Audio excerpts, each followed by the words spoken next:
Thank you so much for spending your time with me, Lady Canuck, the Queen of Canada, and on to our show. To really get an honest-to-goodness understanding of the Cropsey mythology, one of the things you really have to start and try to do is to understand the history of the Willowbrook State School, which was in operation from 1965 until the early 90s, I believe.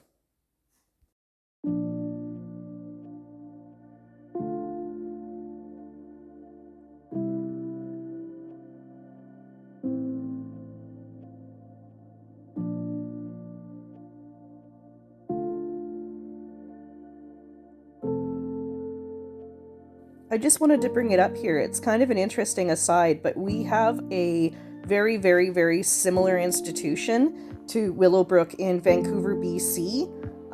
It's got a colony farm in it. It's got pretty much all the same parts, and it was used for pretty much the same thing and is currently sitting in the same state.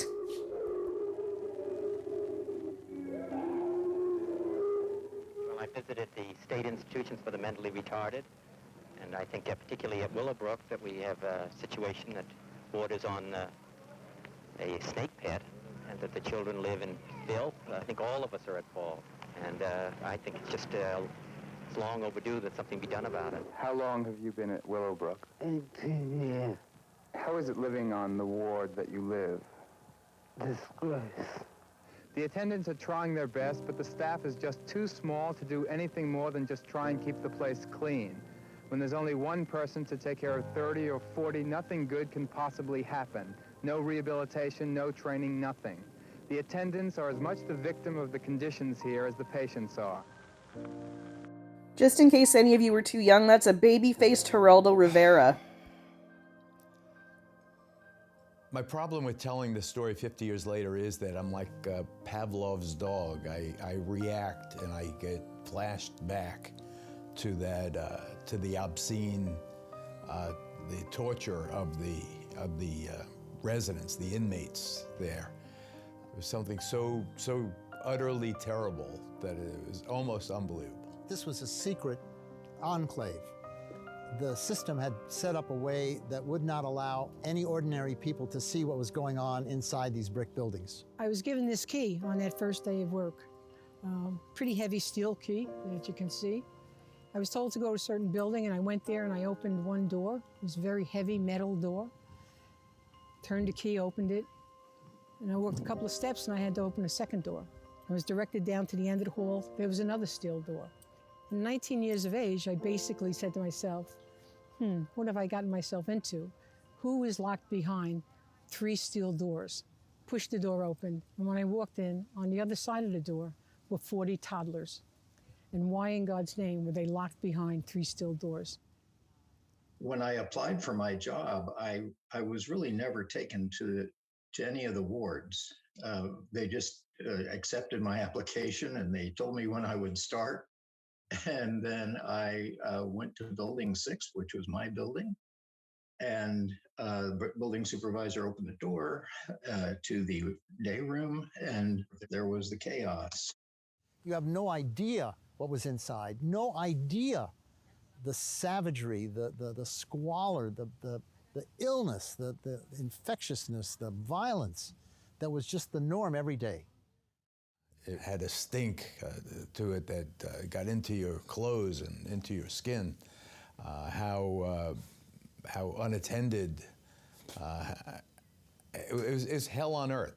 Why would you continue to allow people to share a bathrooms with no doors on the stalls when you know 100% of them get hepatitis within 6 months of entering? And when the incidents It's interesting that he brings this up because there were actually experiments going on at Willowbrook in which they were intentionally injecting the children with hepatitis and different illnesses to see how it would affect them. On the floor, and they all get down and living. I mean, and I never told nobody that. It happened. It happened. Mind you, this is only 50 years ago. We're not talking about the dark ages. We are still responsible. We're not talking about great grandparents and, ancient history. This is our world, our universe. This happened in our universe on our watch. It's mind-blowing. Well, Willowbrook has a long history, obviously, on this site. It actually was first chartered 75 years ago, and in the charter it was described as a school for the education of what they then termed mental defectives. What we now would say probably would be people with intellectual or developmental disabilities. So it started out with this goal of educating and training people, and much of the coverage that you might see in the newspapers then was designed to encourage people to see this as a good option for their children. But very quickly, through underfunding and understaffing, it became really quite unlivable. At its height, it had about 3 times as many people living in its wards as the place was designed to accommodate. I would get calls, for example, at the beginning that say to me, somebody's acting out. You need to sign a straitjacket order. You need to sign a Thorazine shot to cool them down. And I didn't understand what was going on here at first. Really, it took me a year to really see and figure out the evil, the relentless cruelty that was built into this system to maintain the status quo. Lack of privacy, and that many of the people were, at that time, because of the budget cuts, there weren't enough changes of clothing to go around, so there was nudity, chaos. Nobody came into these buildings. Not the director of this place, nobody came into those buildings. They were sealed off, as coffins. They were living coffins for devalued people. I am the younger sister of a previous resident of Willowbrook who lived here for 10 years before he died in 1968. He actually became a bit of a family secret. I was told that I didn't visit because I didn't want to go at the age of 3. I believe my mother never went because it was too painful. Doctors, social workers, and the belief at that time was, in a situation like this, your best bet is to drop your child off and they will get cared for and to move on with your life. And that is what my parents tried to do. My mother never, ever forgave herself, ever. When you worked here, if you continued to work here, you had to become a little bit impervious.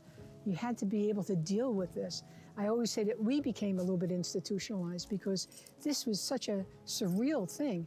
But if I left, who's going to come? I mean, I felt I could do something. Maybe I could change what was happening on a daily basis. My brother died on July 4th, 1968. I was always under the impression that his death was due to some type of trauma. What I was told subsequently was that he had perforated his stomach, and the assumption was based upon what I had learned in secrecy by reading, bits and pieces, was that he probably had been either abused by caregivers or that there had been some kind of traumatic event, with another resident. I was just a year older than my brother, Louis Rivera, who was placed in Willowbrook State School at the age of 5. My mother would undress my brother as a way of assessing, was he gaining weight? Were there any bruises? Were there any marks?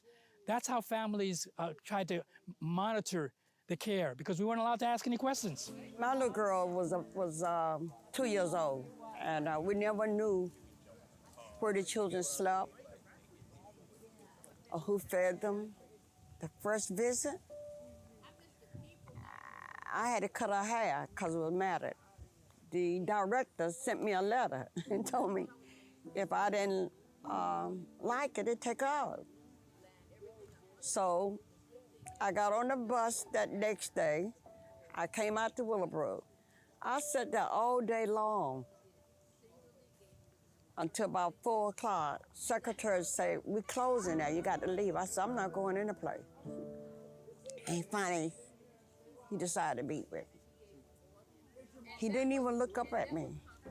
I said, "Well, get someone to take the letter, I'll sign it. I'll take her out. I said, before I take her out, I'm gonna call the news media. And that's when he asked me, did I want a cup of coffee? That's the beginnings of advocacy. Before Geraldo Rivera's expose, there was a young reporter, Jane Curtin, who went to Willowbrook and actually did a series of articles exposing the conditions. She was joined by Eric Artz, who was a photojournalist who took some powerful photographs of the horrific conditions there. So Jane really was the first to really bring public awareness to what was happening at Willowbrook. I got to know then Mike Wilkins and Bill Bronston. They contacted me and told me that there was something that I should see, that they thought that I would be able to write about it. And they had faith, I think, in my perspective on things. They walked me through the front door.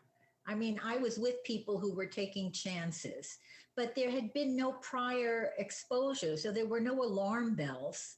So it was just three people going through the front door. Nobody really believed it. When Jane Curtin did her articles in the Staten Island Advance, there were a couple of still photos, but still nobody believed it. And we were being denounced from pulpits and other politicians not believing us, and they were thinking we were just radicals bad-mouthing an institution that was doing its best. The first thing I began to do was to bring the families inside to show them why their kids were being destroyed, why every time they come, their kid would be more and more damaged, more and more injured.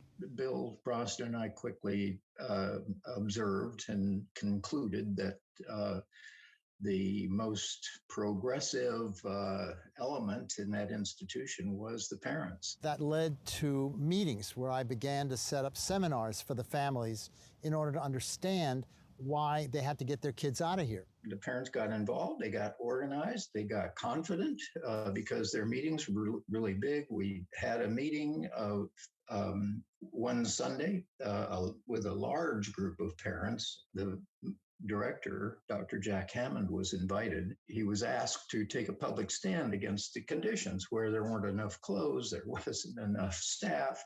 He refused. He said, I've been in this business for a long time and it won't work.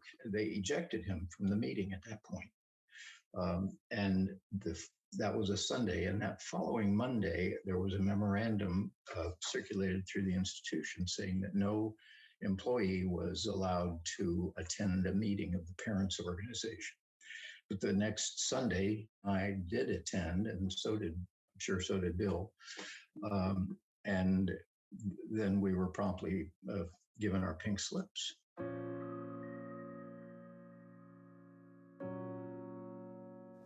The supervisor in Building 6, a nice guy, but it was his job to hand me my pink slip and tell me I was fired, and I was pretty stunned. And his hand was shaking, and in his anxiety, he forgot to ask for the key. And I didn't remember that I had it. So I got home, and there it was. And so, of course, it made me think, because one of my thoughts was, man, if people just knew, if they just knew about this place and could see it for themselves, nobody would put up with it. And so I slept on it, and the next day I called Geraldo. I happen to know him from before. Well, Mike called me at one point and said that he had just been fired from Willowbrook. And I said, what's Willowbrook? It sounded so nice, that lyrical name, the Willowbrook. I thought it was like a country club. He said he had just been fired and that the conditions there were so appalling that he thought it would be a great story for us to tell. And I listened. I had no experience at all with either institutions or with the developmentally disabled. So I was utterly unprepared for the reality of Willowbrook. I was horrified. I was appalled. It was beyond belief how horrible it was, how filthy it was. it was hell on earth. It was really, I mean, I was an experienced person, very urban, very savvy, did all kinds of, drug abuse stories, and, I was a tough guy. But when I saw Willowbrook, it was something that seared my soul.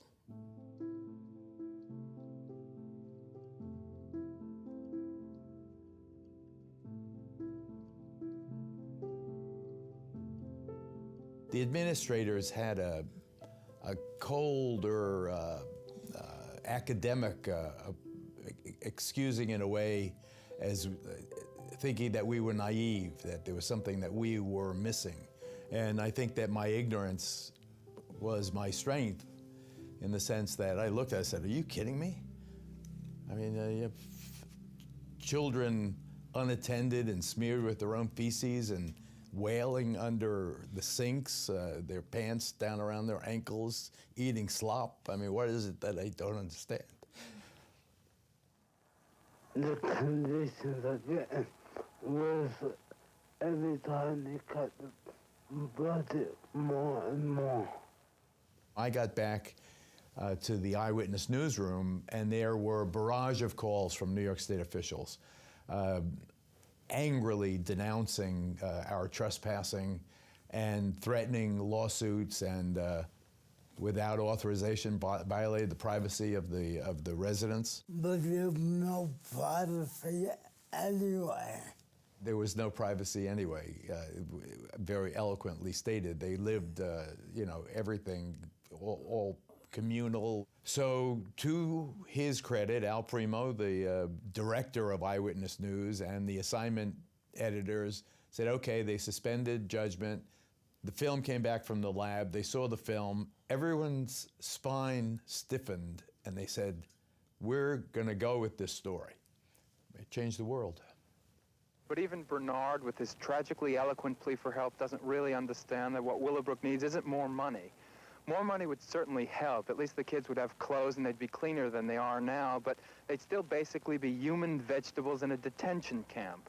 What we need is a new approach. We have to change the way we care for our mentally retarded. We ask for change, we demand change.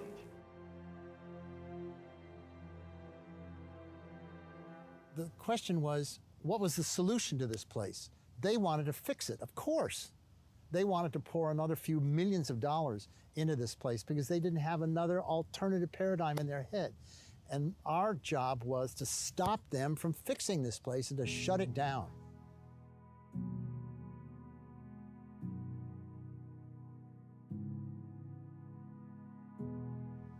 We went into the federal court in order to try and get an emergency intervention. The lawyers brought in the top leaders in the United States to talk about what quality services for people with special needs look like. Their testimony was just amazing. It was the first time that the reality of habilitation services, of individualized developmental services, was articulated in a court situation. And so as the trial went on, finally, the judge decided to get up off of his bench and come and take a look. And that closed the deal. Once he saw it, once he walked through it, no matter what they did to clean it up. And they tried to clean it up. The expose really led to major changes in the disability system in this country, and various laws were passed which were designed to protect people with disabilities. In 1975 alone, 3 significant laws were enacted. Leading up to the passage of the Civil Rights for Institutionalized Persons Act, which protects the rights of people with disabilities in institutional facilities, followed by the official closure of Willowbrook in 1987, paving the way for the Americans with Disabilities Act in 1990.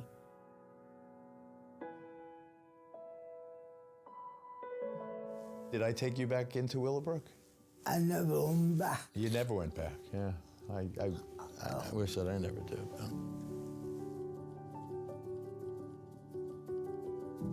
So after Bernard left Willowbrook, he went on to become a civil rights activist for people with developmental disabilities and really was a driving force behind the creation of the statewide Self-Advocacy Association of New York State, or SANES as it's called. So he went on to do some great things after he left Willowbrook.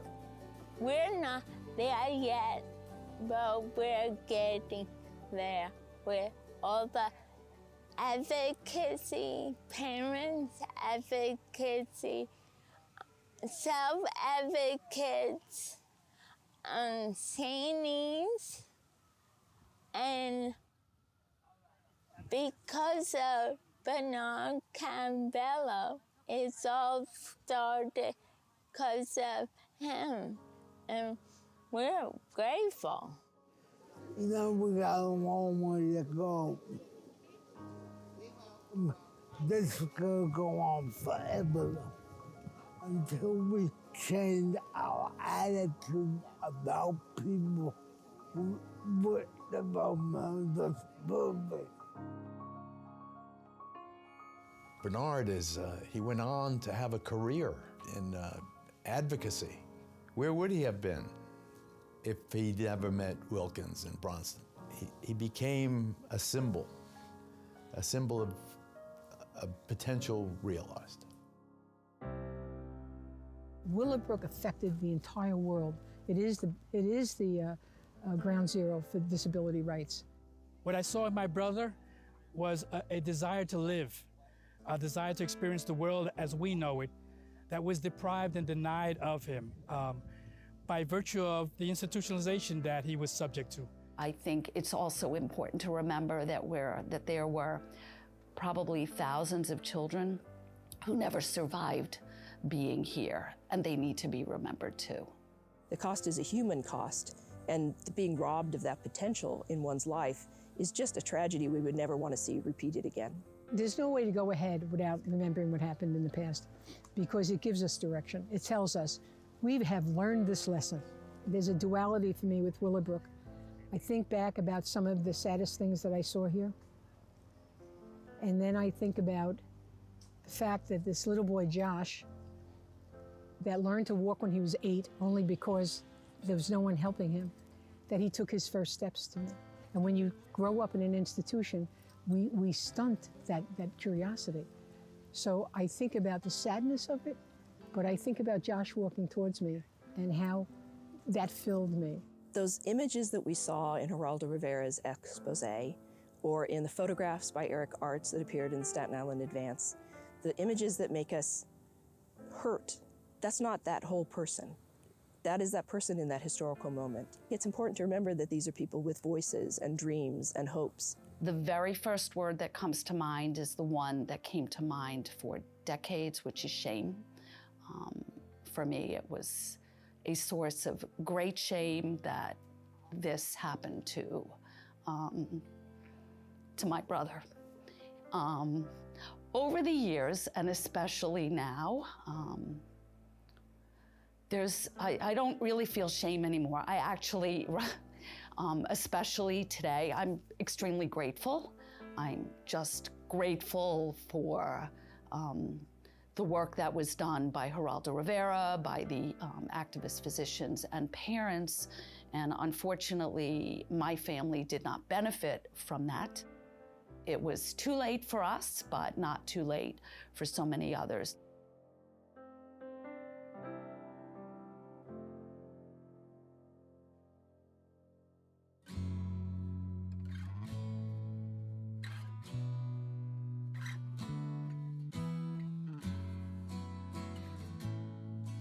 When the doctors called me 50 years ago to tell me of this expose that needed airing on television, Jane Curtin's fine work at the Advance, to advance that story, of course I had no idea that 50 years later, 35 years after the closing of this terrible institution, we would be gathered here celebrating the progress, guarding against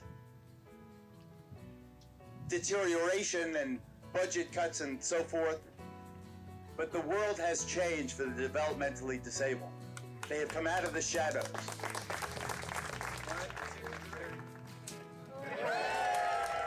The ribbon cutting today of opening the mile is a formal action of remembering the past to protect the future.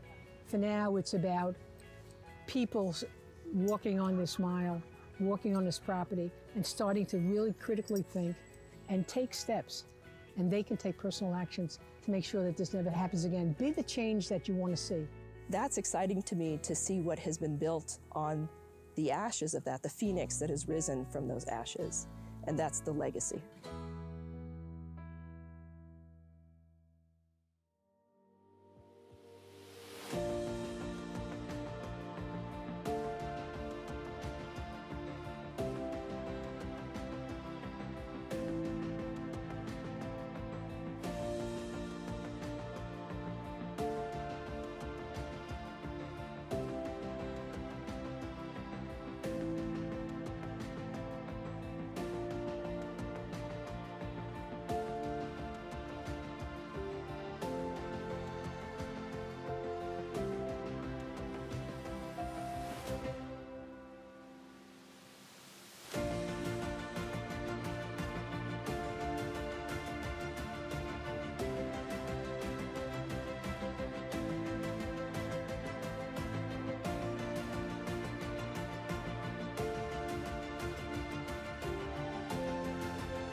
They're describing the inside of this institution as being caked in feces, food, and back in those days you could land yourself a place like this for a lot of things that now would be not involved. You could get there for being sexually deviant, you could get in there. It was insane what would land you in this place.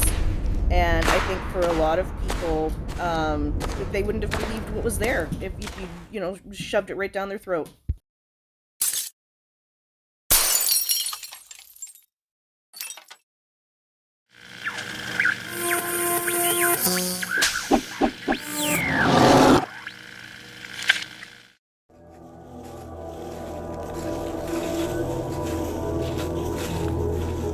About 15 buildings here have been abandoned for quite some time. They did a lot of searching for the kids here. Specifically for Jennifer and I believe Holly Ann. Growing up on Staten Island, Barbara and I had often heard the legend of Cropsey. You're supposed to have a hook and axe with a knife about this big. Cropsey was the escaped mental patient who lived in the tunnels beneath the old abandoned Willowbrook mental institution, who would come out late at night, snatch children off the streets. I would have never guessed there were the amount of weirdos living on Staten Island. It might be somebody on your block. It might be somebody you work with. You know, here's this guy going around picking off these kids. I can imagine how other parents, even if your kid's gone for an hour, I can imagine how they must feel. You know, that's probably one of the last things that you ever think about, that somebody would take your daughter. It seemed like everywhere I went, there were people out in the woods looking for that little girl. It's no question, if we were going to find her, we definitely were going to find her. She thinks we're picking at dead children's bones. We just want closure on this, that's all. What was that? Okay, I loved this movie. But they do ghost hunter you a little bit. This is a very ghost hunter. Scary because we have a boogeyman living on Staten Island all those years. That image forced a lot of people to say, that is the killer. There's no reason for him to exist anywhere else, you know, other than jail. We had the same questions that you're asking me.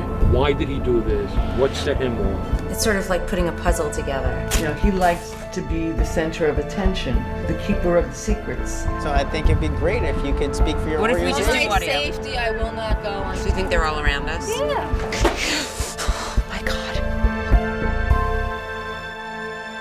I think he's possessed. I really think that he is demonized and possessed. 2009's Cropsey is a phenomenal movie. More so added to, I think, some of the ambiance with the fact that it's this story that these children have known from their youth, and they start looking it up and finding out that, some monsters are all too real, as they say. You hear the terror of youth being remembered through Joshua Zeman and Barbara Brancacio's direction and storytelling.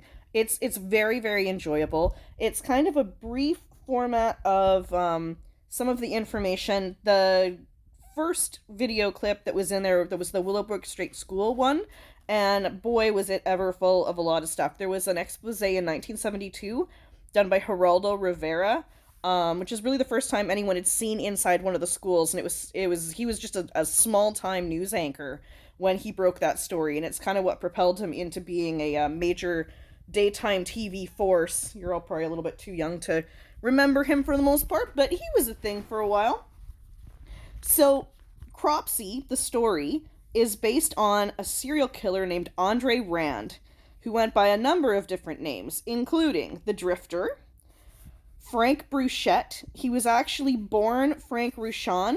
He worked as a janitor or a custodian at Willowbrook State School only from 1965 to 1966. But at the time he was fired, he chose to stay on the grounds, living off the land and camping. So he was all over that particular area of Staten Island for a fairly good period of time here, in which a lot of suspicious activity has occurred. Now, Andre Rand came up almost, very, very close to came up for parole not too long ago, but he got caught for another crime. He will not be eligible for parole until 2037, and he will be 93 years old. So, to go into the missing children, there's a ton of information about it in the movie itself, in Cropsey, so I'll just touch on it really quickly.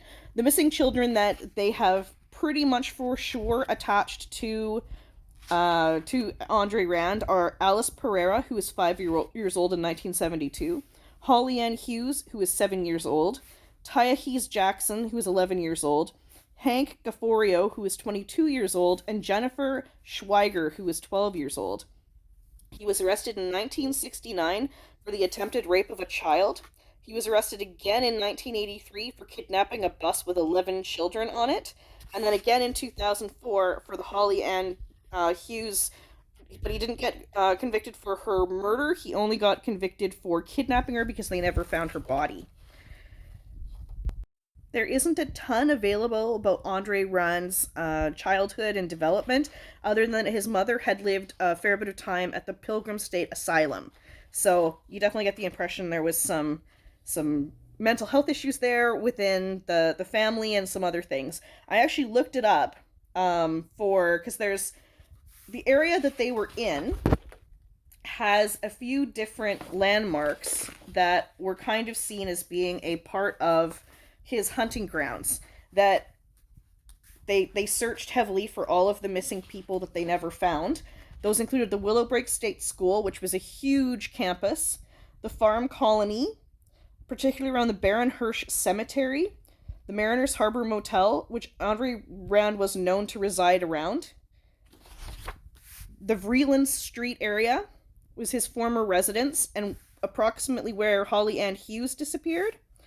The Tyson's Lane Apartments, which is where 5-year-old Alice Pereira vanished in 1972 while playing in the lobby. And I looked up Tyson's Lane Apartments area because somebody made a comment in one of the research things I was looking for that this particular area is jam-packed with sex offenders. So I looked it up. The area code for that apartment building is 10306. It currently has 37 sex offenders within that postal code. So she's a busy, busy spot for some pretty interesting people. So one of the interesting things about Cropsey is that in modern mythology, Cropsey has almost been combined with Slender Man to make one character. And you see a lot of pictures and a lot of the press and things in which they're almost merged into one creature. So within the period that Rand was at his busiest, there was a number of other missing people in and around the area of Staten Island where he was the busiest. There was 7-year-old Patrick Alford, who vanished in January of 2010. This case is still actively being investigated. Patrick was kidnapped while taking trash out with his foster mother. There's Ray Kelly Etten, who had an abductor in his case jailed in 2017, but the body was never found. Audrey Lynn Narenberg, who was 18, went missing July of 1977, had hypophrenic schizophrenia. Sorry if I misenunciated that. July 4th of 1977, Audrey went to the Jerry Lewis Theater, which was adjacent to a known Rand campsite, and went missing the next day. You have Ethel Louise Atwell, who was 42, last seen October of 1978. She had been working as a physical therapist assistant at Willowbrook State School. When they noticed that she hadn't left and her car was still there at the end of her shift, her items that were left at the side of the car on the ground included a pocketbook, 1 earring, 1 black shoe, 3 buttons, and half of her retainer. Her keys were found at the edge of the woods, and she's never been seen since. In a very similar case, there was also Shin Lee, 44, who was a nurse who went missing from Willowbrook State School in 1978. She was last seen walking home from Willowbrook at midnight and found strangled and buried in a shallow grave by the school. There's Holly Ann Hughes, 7. This is one of the ones Rand was convicted for, and they were able to match his voice to the one that the mother of Holly Ann Hughes received as a part of an extortion plot he tried to pull on the family. Rand was also seen with Hughes in his car, a green Volkswagen. He was found guilty of kidnap in 2014 for the 1981 disappearance of Holly Ann Hughes, but no body was ever found, so there was no murder charges to be laid. It was Taya Hees Jackson, who is 11, who went missing August 14th, 1983, only 12 days after Rand was released from prison. At 1:30, while Jackson's mother was asleep, another adult sent Taya Hees to purchase chicken wings from a nearby store. At 4:30, the mother woke up and realized she had never returned and called the police. Rand had a campsite nearby, and the mother saw a man matching Rand's description loitering in their parking lot earlier that day. There's Hank Gafforio, who went missing June 8th, 1984, was spotted at a diner with Rand. The body has never been located. So of all of these cases and all of these things, there's still so much they don't know. They've tried to convince Rand a number of times to tell people who's involved, who he hid, who he might have had any hand in, and he staunchly refuses. And at this point, he is of an age that the likelihood that that's going to be something that his mind gets changed on before he dies, he's in his 80s, is very, very limited. So a lot of these families are never going to have closure. They've done huge searches. This was the picture that's up. That was his apartment. That was where he was living when they, one of the places he'd been living. He wasn't living there at the time of the arrest, obviously, because he was a vagrant. But these are answers that the family are never going to get questions, or answers to their questions as to what happened to their family members, and they will likely never see them again.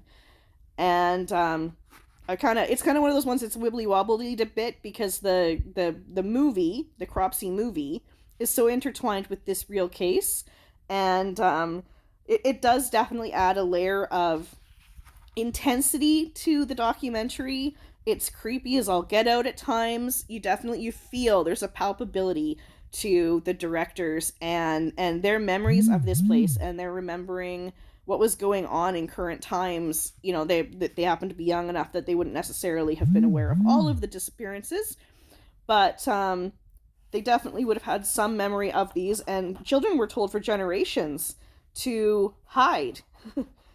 That the man would come and get them. They'd be Cropsey's next victim, and Cropsey was known to have a hook for a hand, an axe for a hand, you name it. Like every possible urban legend you can think of, Cropsey had all of these things.